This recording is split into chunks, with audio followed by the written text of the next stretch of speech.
Semoga yang subscribe diberikan rezeki melimpah dari jalan tak terduga.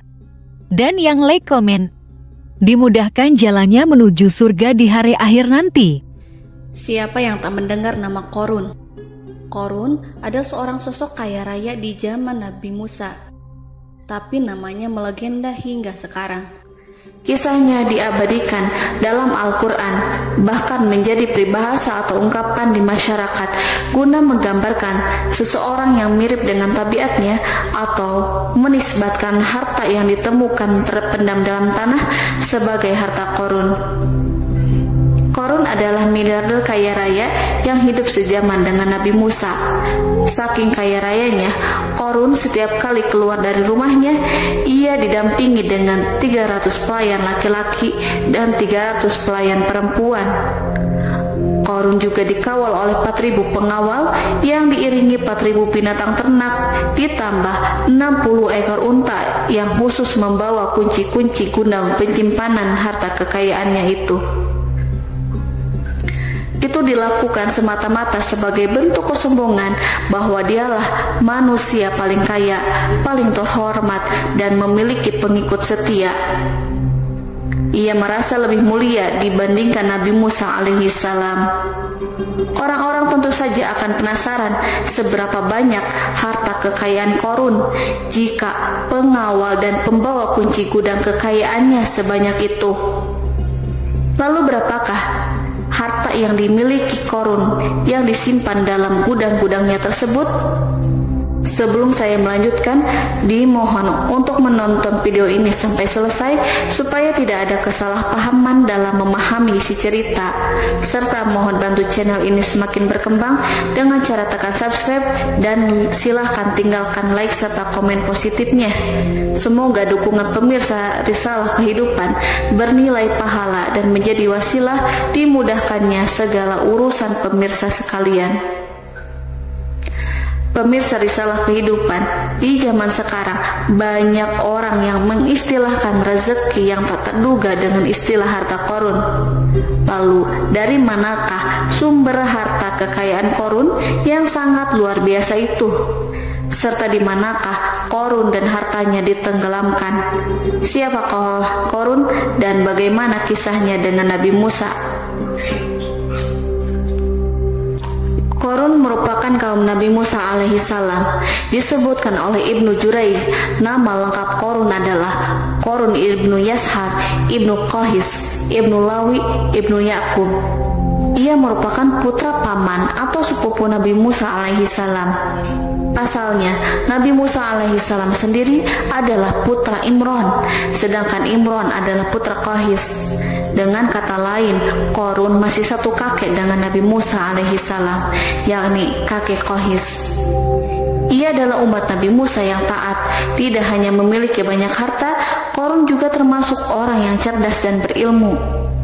Ia menguasai ilmu duniawi dan ilmu ukhrawi, dan tercatat bahwa Qorun adalah ahli di bidang kimia. Dirinya tercatat sebagai ahli kitab Taurat setelah Nabi Musa. Kepandaian Qorun dalam ilmu agama membuat dirinya sering disebut dengan ilmu nawir atau orang yang memberi cahaya dan penerangan. Suaranya terkenal merdu dalam membaca kitab Taurat. Selain itu, Qorun juga lihai dalam berbisnis. Ia mengetahui trik investasi yang menguntungkan serta jalur perdagangan internasional yang strategis di zamannya. Kekayaan Qorun begitu banyak sebagaimana tercatat dalam surat Al-Qasas ayat 76. Sesungguhnya Qorun termasuk kaum Musa, tetapi dia berlaku aniaya terhadap mereka. Kami telah menganugerahkan kepadanya pembendaharaan harta yang kunci-kuncinya sungguh berat dipikul oleh sejumlah orang-orang yang kuat. Dalam riwayat Khaisamah disebutkan, untuk mengangkut kunci gudang kekayaan Qorun dibutuhkan 60 bigol atau sejenis kuda kecil. Ukuran kuncinya sebesar jari, bahannya terbuat dari kulit dan setiap kunci digunakan untuk satu gudang. Maka keluarlah Qorun kepada kaumnya dalam kemegahannya. Para ulama tafsir menjelaskan, Korun keluar dengan baju mewah diiringi dengan 300 gadis berbaju merah dan 4.000 kendaraan kuda. Tak heran iring-iringan Korun itu mengundang decak kagum mereka yang gandrung terhadap harta kekayaan. Sebagaimana yang terekam dalam Al-Quran, moga-moga kiranya kita mempunyai seperti apa yang telah diberikan kepada Korun. Sesungguhnya ia benar-benar mempunyai keberuntungan yang besar. Quran Surat Al-Qasas ayat 79. Namun tak sedikit kaumnya yang mengingatkan, dan ingatlah ketika kaumnya berkata, janganlah engkau terlalu bangga. Sesungguhnya Allah tidak menyukai orang-orang yang terlalu membanggakan diri atau disebut farihin. Sebagian ulama menafsirkan istilah farihin di sana juga berarti takabur atau zolim, berbuat kerusakan, arogan, dan tidak mau bersyukur terhadap nikmat. Korun dikisahkan memiliki ribuan gudang yang berisikan emas dan perak. Bila keluar rumah, Korun selalu berpakaian mewah dan dikawal oleh 600 pelayan. Ia diiringi 4.000 ekor kuda dan 60 ekor unta yang membawa kunci-kunci gudang kekayaannya. Namun sayang seribu sayang, Korun kemudian membangkang pada Nabi Musa dan menjadi pengikut setia Fir'aun. Mengenai dari mana asal-usul kekayaan Korun, ada beberapa riwayat yang memberitakan tentang asal-usul kekayaan Korun tersebut. Sumber pertama menyebutkan bahwa jauh sebelum memiliki kekayaan, Korun hanyalah seorang lelaki miskin yang tidak mampu menafkahi keluarganya sendiri. Anaknya sangat banyak. Lalu suatu hari ketika Korun datang kepada Nabi Musa, ia meminta Nabi Musa alaihissalam untuk mendoakannya agar Allah memberikan harta benda yang banyak. Korun juga meminta Nabi Musa mengajarinya ilmu kimia dan ilmu-ilmu kehidupan lainnya. Korun dikenal sebagai orang yang soleh dan mengikuti ajaran Ibrahim dengan baik, sehingga tanpa pikir panjang Nabi Musa alaihissalam menyetujui permintaannya. Allah Subhanahu wa Ta'ala mengabulkan doa Nabi Musa. Korun diberikan kecerdasan luar biasa dan menguasai ilmu yang telah diajarkan kepadanya. Korun menguasai teori dan praktik pembuatan emas permata dan beragam perhiasan mewah lainnya. Ia juga pakar dalam ilmu arsitektur, rancangan bangunan, penataan kota, dan lain sebagainya. Tidak lama setelah itu, hidupnya berubah. Korun pun hidup dengan bergelimbang harta. Ribuan gudang yang dimilikinya penuh dengan emas dan perak.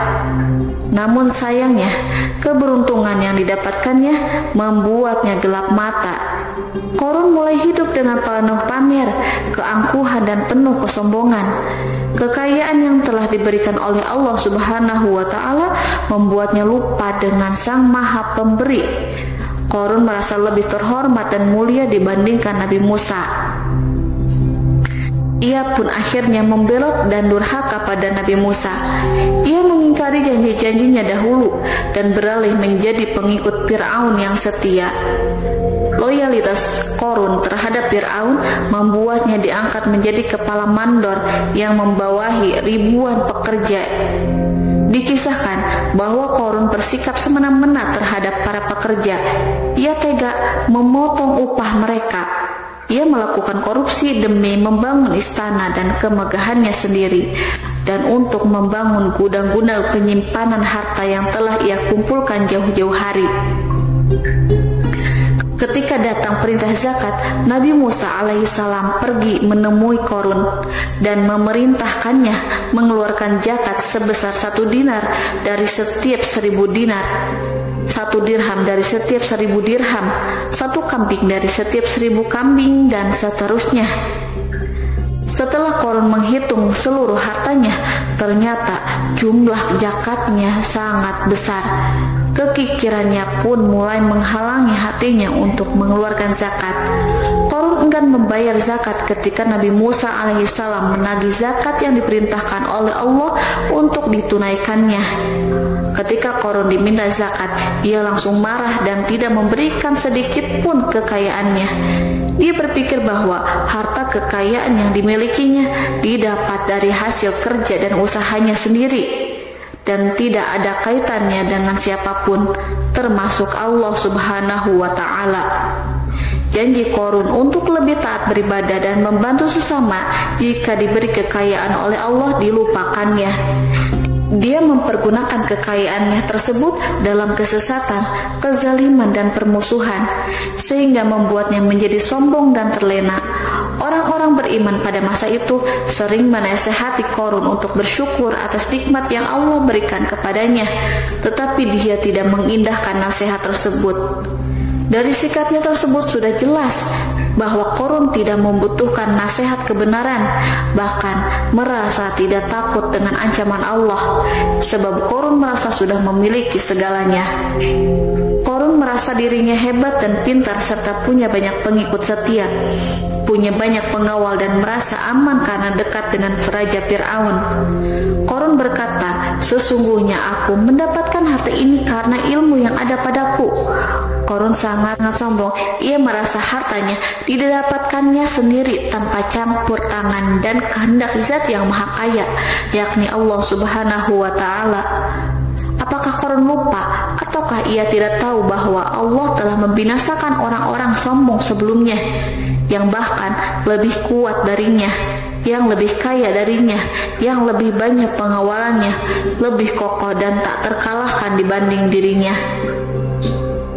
Karena terdorong sifat kikir dan angkuh, maka Qarun membuat rencana untuk melakukan tipu daya agar dia terlepas dari kewajiban membayar zakat. Dia ingin menjatuhkan nama baik dan citra baik Nabi Musa alaihissalam. Kemudian dia mengumpulkan tokoh-tokoh konglomerat Bani Israel. Ia berkata kepada mereka, "Wahai saudara-saudaraku, terhadap apa yang diperintahkan Musa untuk membayar zakat, apakah kalian akan mematuhinya? Sekarang dia hendak mengambil harta yang ada di tangan kalian, maka pikirkanlah suatu cara untuk menghindari perintahnya." Para pembesar-pembesar yang dipanggil kemudian menjawab, "Wahai paduka Qarun, engkau lebih besar daripada kami. Kami akan melakukan apapun yang kau inginkan." Qarun pun berkata, "Datangkanlah kepadaku wanita cantik. Aku akan memberinya hadiah besar jika ia berhasil menggoda dan memfitnah Nabi Musa." Ketika wanita cantik yang diinginkan datang, Qarun memberikan kepadanya uang muka sebagai jaminan. Ia akan membayarkan seluruh yang dijanjikan ketika berhasil menjalankan misinya. Bukan hanya itu, Qarun pun berjanji akan menjadikan wanita ini sebagai istrinya. Dan keesokan harinya, Qarun mengumpulkan Bani Israel. Setelah itu, Qarun menghadap kepada Nabi Musa seraya berkata, "Orang-orang menanti kedatangan Anda, sampaikanlah saran dan nasihat kepada mereka." Nabi Musa kemudian keluar dari rumahnya. Ia mulai menyampaikan nasihat pada umatnya. Di antara nasihatnya, beliau berkata, "Barang siapa yang mencuri, aku akan memotong tangannya. Barang siapa yang memfitnah, aku akan mencambuknya sebanyak 70 kali. Barang siapa yang tidak mempunyai istri dan dia berbuat zina, maka aku akan mencambuknya sebanyak 70 kali. Adapun barang siapa yang memiliki istri dan dia berbuat zina, aku akan rajam dia sampai mati." Qarun kemudian berkata, "Apakah ini juga berlaku untuk Anda jika Anda sendiri yang berbuat zina? Apakah Anda akan menerima hukumannya?" Kemudian Nabi Musa menjawab, "Ya, meskipun saya sendiri yang melakukannya." Maka kemudian Qarun memanggil wanita yang telah dibayarnya. Wanita itu berdiri di depan Nabi Musa dan Bani Israel yang telah berkumpul. Dia mengaku sedang hamil karena telah berhubungan badan dengan Nabi Musa. Maka marahlah Nabi Musa atas fitnah kejam yang diarahkan kepadanya. Kemudian Nabi Musa melakukan sholat 2 rakaat, lalu mendatangi wanita itu dan menyumpahnya agar mengatakan siapa yang menyuruhnya. Wanita itu menjadi ketakutan. Ia gemetar di depan Nabi Musa dan dia mengaku bahwa yang menyuruhnya adalah Qarun. Lalu wanita itu bertaubat dan meminta maaf kepada Nabi Musa. Seketika Nabi Musa bersujud seraya berdoa kepada Allah untuk menimpakan azab kepada Qarun. Allah memberi wahyu kepada Nabi Musa bahwa bumi telah dijadikan tunduk kepada perintah Nabi Musa. Kemudian Nabi Musa berkata kepada bumi, "Wahai bumi, telanlah Qarun beserta kekayaannya, habiskanlah semua." Kala itu Allah menurunkan wahyu kepada Nabi Musa alaihissalam untuk memerintah bumi apapun yang diinginkannya. Begitu Nabi Musa alaihissalam datang dengan wajah sangat marah, barulah Qarun merajuk, "Wahai Musa, sayangilah aku." Sementara Nabi Musa alaihissalam tak bergeming. Beliau lantas berkata pada bumi, "Wahai bumi, ambillah mereka." Seketika rumah Qarun mulai bergetar. Qarun dan antek-anteknya mulai dibenamkan hingga bagian lututnya. Rumahnya ikut turun sedalam lutut. Qarun kembali merajuk, "Sayangilah aku Musa." Rumahnya kembali berguncang. Kini Qarun dan kawan-kawannya kembali terbenam hingga bagian pusar. Demikian pula rumahnya. Qarun terus merajuk, "Wahai Musa, sayangilah aku." Sementara Nabi Musa alaihissalam kembali meminta bumi, "Wahai bumi, ambillah mereka." Rumah Qarun berguncang lagi, sementara Qarun dan kawan-kawannya terus terbenam hingga bagian tenggorokannya. Demikian pula rumahnya. Qarun lagi-lagi menjerit, "Wahai Musa, sayangilah aku." Namun Nabi Musa alaihissalam tak bergeming. Beliau terus meminta bumi menelannya, hingga akhirnya Qarun dan kawan-kawannya hilang seluruhnya di telan bumi. Tak lama setelah itu Allah pun berkata, "Wahai Musa, apa yang membuatmu bersikap demikian? Padahal demi kemuliaanku, andai dia Qarun berdoa kepadaku, niscaya aku akan rahmati. Maka kami benamkan dia beserta rumahnya ke dalam bumi, maka tidak ada baginya satu golongan pun yang akan menolongnya selain Allah, dan dia tidak termasuk orang-orang yang dapat membela diri." Quran Surat Al-Qasas ayat 81. Lalu di manakah lokasi ditenggelamkannya Qarun beserta harta bendanya? Konon berdasarkan kepercayaan beberapa masyarakat setempat, Qarun ditenggelamkan di sekitar sungai atau danau Moris yang terletak di kota Fayum, negara Mesir. Qarun konon mendirikan istana dan di tempat itu pula ia ditenggelamkan. Dahulu Qarun berkeinginan membangun sebuah istana, namun tidak diizinkan oleh Fir'aun jika istana itu dibangun di samping istana Fir'aun. Terlebih Qarun juga tidak ingin membangun istana di tengah pemukiman Bani Israel yang terletak di tanah Jasan. Fir'aun pun memberikan tanah di wilayah Fayum.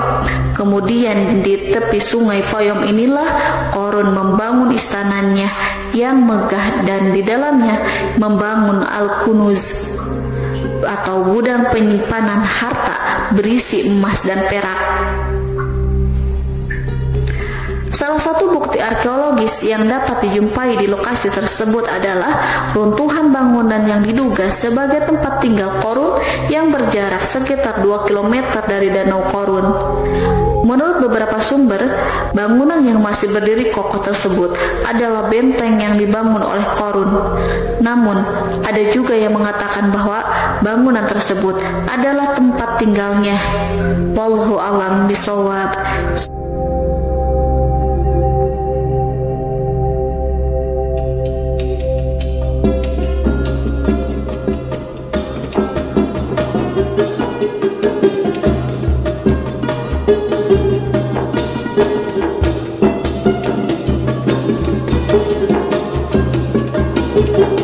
Thank you.